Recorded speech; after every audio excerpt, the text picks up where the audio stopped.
आकाश घबरा कर उठता है। उसे लगता है कि हवेली का श्राप अब भी उसे छोड़ने को तैयार नहीं है। वह समझता है कि शायद उसने हवेली को आजाद कर दिया हो, लेकिन वो अनुभव अब उसकी जिंदगी का हिस्सा बन चुका है। आकाश अब इस अनुभव को समझने के लिए हवेली के इतिहास पर गहराई से रिसर्च करना शुरू करता है। उसे पता चलता है कि हवेली पर सिर्फ विक्रम सिंह का ही नहीं, बल्कि कई आत्माओं का भी अधिकार था, जिनकी मृत्यु भयानक तरीकों से हुई थी। वो सब आत्माएं हवेली में शांति की खोज में भटकती थीं, और विक्रम सिंह ने अपनी तांत्रिक शक्तियों से उन्हें वहां कैद कर दिया था। वह समझता है कि विक्रम सिंह का श्राप हवेली तक सीमित नहीं था, बल्कि हर उस व्यक्ति को प्रभावित करता था जो उस हवेली के रहस्यों में कदम रखता था। उसे यह भी एहसास होता है कि वह अब हवेली के इतिहास का एक हिस्सा बन चुका है। एक रात आकाश को अचानक एक सपना आता है। उस सपने में वही महिला की आत्मा उसे दिखती है, जिसने हवेली में उसका मार्गदर्शन किया था। इस बार उसकी आंखों में एक अलग ही चेतावनी है। महिला की आत्मा: आकाश, तुमने हवेली को मुक्त कर दिया, पर तुम खुद उससे पूरी तरह नहीं छूट पाओगे। वो जगह और उसकी काली छाया अब तुम्हारे जीवन का हिस्सा बन चुकी है। अगर तुम इस श्राप से पूरी तरह मुक्त होना चाहते हो, तो तुम्हें एक आखिरी अनुष्ठान करना होगा। आकाश उसकी बातों से चौंक जाता है और पूछता है, क्या ये कभी खत्म होगा? मैं और क्या कर सकता हूँ? महिला की आत्मा: हवेली से दूर रहना, अपने भीतर साहस और प्रकाश को बनाए रखना, और ये मत भूलना कि अतीत कभी पूरी तरह नहीं मिटता। अगले दिन आकाश इस चेतावनी को समझते हुए अपने जीवन में आगे बढ़ने का फैसला करता है। वह अपने अनुभव को एक किताब में दर्ज करने का निर्णय करता है, ताकि दुनिया को इस भयानक रहस्य के बारे में पता चले और कोई और उस हवेली में जाकर फंसने की गलती न करे। आकाश की जिंदगी अब बदल चुकी है। उसने एक भयावह अनुभव का सामना किया है, जिसने उसे अंदर से मजबूत बना दिया है। लेकिन उसके दिल में हमेशा यह सवाल बना रहता है, क्या हवेली का श्राप सच में खत्म हो गया है, या फिर वो आज भी उसकी परछाई में बसा हुआ है? आकाश अपने सामान्य जीवन में लौटने की कोशिश करता है। उसने हवेली में बिताए अपने भयानक अनुभव को एक किताब में लिखने का निर्णय लिया है। वह हर दिन लिखता है और उस अनुभव को एक कहानी में बदलने का प्रयास करता है। लेकिन जैसे ही वह लिखना शुरू करता है, उसे अजीब सी घटनाओं का सामना करना पड़ता है। उसके कमरे में कभी-कभी हवा का एक ठंडा झोंका आता है, जबकि खिड़कियां बंद होती हैं। उसकी मेज पर रखी किताबें अपने आप गिर जाती हैं। ये सब चीजें उसे संकेत देती हैं कि शायद हवेली का प्रभाव अभी भी उसकी जिंदगी से पूरी तरह गया नहीं है। हर रात आकाश को भयानक सपने आते हैं। वह देखता है कि हवेली में बंद आत्माएं उसे अपनी ओर बुला रही हैं। विक्रम सिंह की आत्मा उसे यह कहते हुए दिखाई देती है, तूने मुझे नष्ट किया, लेकिन मैं तुझसे अलग नहीं हुआ। जब तक तू इस सच को दुनिया से साझा करेगा, मैं तेरे पास रहूंगा। आकाश की रातों की नींद हराम हो जाती है। सपनों में हवेली की अंधेरी गलियां और आत्माओं की चीखें उसे लगातार परेशान करती हैं। वो समझ नहीं पा रहा कि क्या ये सिर्फ उसका भ्रम है, या वास्तव में हवेली का असर उस पर कायम है। आकाश के दोस्त उसकी हालत देखकर चिंतित हो जाते हैं। वो लोग उससे पूछते हैं कि क्या सब ठीक है, लेकिन आकाश उन्हें सच्चाई बताने से हिचकिचाता है। वो समझता है कि अगर उसने उन्हें सच बताया, तो शायद वो भी इस श्राप का शिकार हो सकते हैं। एक दिन उसका सबसे अच्छा दोस्त राज आकाश के कमरे में आता है और कहता है, तू बदल गया है आकाश। हवेली से लौटने के बाद से तू ठीक नहीं लग रहा। मुझे बता, आखिर बात क्या है? आकाश उसे टालने की कोशिश करता है, लेकिन राज के जिद करने पर वो उसे सब कुछ बता देता है। राज उसकी बातों पर विश्वास नहीं करता, लेकिन उसके चेहरे पर चिंता के भाव साफ झलकते हैं। जिस रात आकाश ने राज को सब कुछ बताया, उस रात अजीब घटनाएं और बढ़ जाती हैं। आकाश के घर की बिजली अचानक चली जाती है और उसे ऐसा महसूस होता है जैसे कोई उसकी तरफ बढ़ रहा है।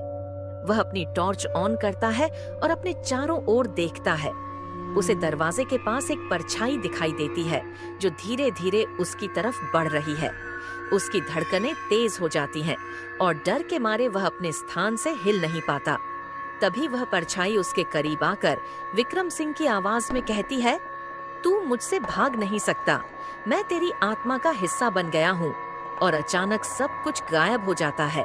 आकाश अब समझ जाता है कि उसे इस श्राप से हमेशा के लिए मुक्त होने के लिए कुछ करना पड़ेगा।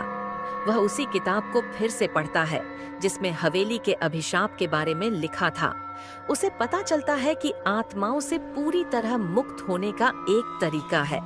आत्माओं की शांति के लिए एक अंतिम अनुष्ठान करना होगा और अपनी आत्मा को साफ करना होगा।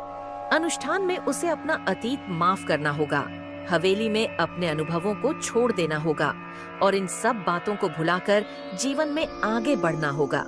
लेकिन ये अनुष्ठान कठिन और जोखिम भरा है, क्योंकि अगर कुछ भी गलत हुआ तो विक्रम सिंह की आत्मा पूरी तरह से उस पर हावी हो सकती है।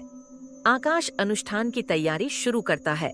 वो एक शांत और खाली जगह ढूंढता है जहां उसे कोई परेशान न कर सके। उसने वो सारी सामग्री इकट्ठा की है जो किताब में लिखी थी। आकाश अपने चारों ओर एक पवित्र घेरा बनाता है और मोमबत्तियां जलाता है। वो आंखें बंद करके अपने अनुभवों को याद करता है और हवेली की आत्माओं से माफी मांगता है। वो मन ही मन कहता है, मैंने तुम सबकी शांति के लिए वो किया जो सही था। मुझे इस श्राप से मुक्त करो ताकि मैं अपना जीवन जी सकूं। जैसे ही अनुष्ठान पूरा होता है, एक तेज हवा चलने लगती है और मोमबत्तियां बुझ जाती हैं। आकाश के सामने फिर से विक्रम सिंह की आत्मा प्रकट होती है, पर इस बार उसके चेहरे पर पहले जैसा गुस्सा नहीं है। उसकी आंखों में एक अजीब सा दर्द और शांति का भाव है। विक्रम सिंह की आत्मा, तूने मेरे श्राप को चुनौती दी और इस हवेली को मुक्त किया। तेरी वजह से मैं भी अब मुक्त हो सकता हूँ। मैं तुझे अपनी शक्ति से आजाद करता हूँ, लेकिन मेरे अनुभव हमेशा तेरी यादों में रहेंगे। आकाश की आंखों में आंसू आ जाते हैं। वो महसूस करता है कि हवेली और विक्रम सिंह की आत्मा ने उसे आखिरकार माफ कर दिया है। विक्रम सिंह की आत्मा धीरे धीरे गायब हो जाती है और हवेली का श्राप आकाश से पूरी तरह हट जाता है। अब उसे एक अजीब सी शांति महसूस होती है। वह समझ जाता है कि इस अनुभव ने उसे पूरी तरह बदल दिया है और अब वह अपने जीवन में नए तरीके से आगे बढ़ सकता है। अब जब आकाश ने अनुष्ठान कर लिया है और विक्रम सिंह की आत्मा ने उसे पूरी तरह मुक्त कर दिया है, तो वह एक नई सुकून भरी शांति महसूस करता है। अब वह इस अनुभव को दुनिया के सामने लाने का फैसला करता है ताकि कोई और इस तरह की परेशानी में न फंसे। वह अपने कमरे में बैठकर एक डायरी में अपने सभी अनुभवों को विस्तार से लिखना शुरू करता है। हवेली का पहला दिन, तहखाने का भयानक दृश्य, आत्माओं की चीखें, विक्रम सिंह की भयानक उपस्थिति, हर अनुभव वह पूरी तन्मयता के साथ कलमबद्ध करता है। उसके लिए यह लिखाई न केवल एक कहानी है, बल्कि खुद के डर, दर्द और संघर्ष को बाहर निकालने का एक माध्यम है। जब आकाश अपनी डायरी में लिखता है तो उसे कई बार डर महसूस होता है। जैसे ही वह उन भयानक पलों को याद करता है, उसकी रूह कांप उठती है। कई बार उसे ऐसा लगता है कि विक्रम सिंह की छाया अभी भी उसके चारों ओर है, लेकिन अब वह समझता है कि ये सिर्फ उसके डर का हिस्सा है जो उसकी यादों में बसा है। वह खुद से कहता है, मैंने यह सब झेला और अब मैं इसे दुनिया के सामने लाकर अपने डर को हमेशा के लिए खत्म करूंगा। ये शब्द उसे ताकत देते हैं और वह खुद को आश्वस्त करता है कि यह डर अब उसे काबू में नहीं करेगा। आकाश अब इस डायरी को एक किताब का रूप देने की सोचता है। वह अपनी कहानी को ऐसा शीर्षक देना चाहता है जो उसके पूरे अनुभव को बयां कर सके। कई शीर्षक उसके मन में आते हैं, लेकिन अंत में वह इसे विक्रम हवेली श्राप की छाया नाम देने का निर्णय करता है। ये शीर्षक उसे ठीक महसूस होता है क्योंकि इसमें उसके उस सफर की कहानी छिपी है जिसमें उसने अंधेरे का सामना किया और खुद को एक नई जिंदगी दी। आकाश अपनी किताब की पहली पंक्तियां लिखता है। ये पंक्तियां न केवल उसकी कहानी की शुरुआत है, बल्कि उसके अनुभव का सार भी है। मैंने एक ऐसी हवेली में कदम रखा जहां का हर कोना चीखों और काली छायाओं से घिरा था। मैंने वहां सिर्फ भूतों का सामना नहीं किया, बल्कि अपने अंदर के अंधेरे को भी देखा। यह कहानी सिर्फ हवेली की नहीं, बल्कि उस डर की है जिसने मुझे बदला और मुझे मेरा असली स्वरूप दिखाया। ये पंक्तियां उसके अनुभव की सच्चाई को उजागर करती हैं और यह भी बताती हैं कि उसने किस तरह से उस डर को मात दी। कई महीनों की मेहनत और भावनात्मक संघर्ष के बाद आकाश की किताब पूरी हो जाती है। वह अपनी किताब को एक बड़े पब्लिशर के पास ले जाता है जो उसकी कहानी में गहरी रुचि दिखाता है। पब्लिशर उसे बताता है कि इस तरह की असली और भयानक कहानी पाठकों को बेहद पसंद आएगी। कुछ समय बाद किताब प्रकाशित होती है और बाजार में आ जाती है। जल्दी ही यह लोगों के बीच चर्चा का विषय बन जाती है। लोग आकाश के साहस और उसके अनुभवों के बारे में जानने के लिए उत्सुक हो जाते हैं। किताब बेस्ट सेलर बन जाती है और हर कोई इस रहस्यमयी हवेली और इसके श्राप के बारे में जानने लगता है। अब आकाश को अपने अंदर एक नई शांति महसूस होती है। उसने न केवल हवेली के श्राप से खुद को मुक्त किया, बल्कि अपने डर को भी पूरी तरह से जीत लिया है। अब वह अपने जीवन में एक नई शुरुआत कर सकता है। हवेली का वह डरावना अनुभव अब उसकी जिंदगी की ताकत बन गया है। एक रात जब वह अपनी किताब के लॉन्च के बाद अपने घर लौटता है तो उसके मन में संतोष का भाव होता है। उसे लगता है कि उसने इस श्राप को हमेशा के लिए खत्म कर दिया है। उसके मन में अब कोई डर या पश्चाताप नहीं बचा। वह अपने कमरे की खिड़की से बाहर देखते हुए सोचता है, वह अनुभव मेरे जीवन का हिस्सा रहेगा, लेकिन अब वो मुझे काबू में नहीं कर सकता। जैसे ही आकाश सोने के लिए बत्ती बंद करता है, उसे अचानक हल्की सी ठंडी हवा का झोंका महसूस होता है। उसके कमरे में किसी की मौजूदगी का एहसास होता है। वह थोड़ी देर तक सांसें रोककर चारों ओर देखता है, लेकिन कोई नहीं होता। उसे समझ आता है कि शायद विक्रम सिंह की आत्मा हमेशा उसकी यादों में कहीं न कहीं मौजूद रहेगी, लेकिन अब वो उसे डराने के लिए नहीं, बल्कि उसे उसकी ताकत की याद दिलाने के लिए है।